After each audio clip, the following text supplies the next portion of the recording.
Truth was one of the 10 or 12 children born to James and Elizabeth Baumfree.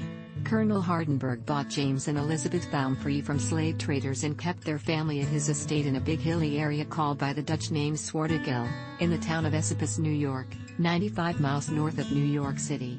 Charles Hardenbergh inherited his father's estate and continued to enslave people as a part of that estate's property. When Charles Hardenbergh died in 1806, 9-year-old Truth was sold at an auction with a flock of sheep for $100 to John Neely, near Kingston, New York.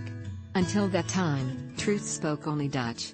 She later described Neely as cruel and harsh, relating how he beat her daily and once even with a bundle of rods. Neely sold her in 1808, for $105, to Martinus Schryver of Port Ewen, a tavern keeper, who owned her for 18 months. Schryver sold her in 1810 to John Dumont of West Park, New York.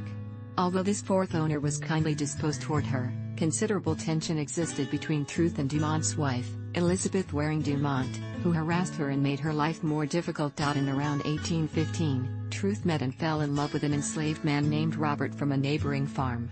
Robert's owner forbade their relationship. He did not want the people he enslaved to have children with people he was not enslaving, because he would not own the children. One day Robert sneaked over to see Truth. When Catton and his son found him, they savagely beat Robert until Dumont finally intervened. Truth never saw Robert again after that day and he died a few years later.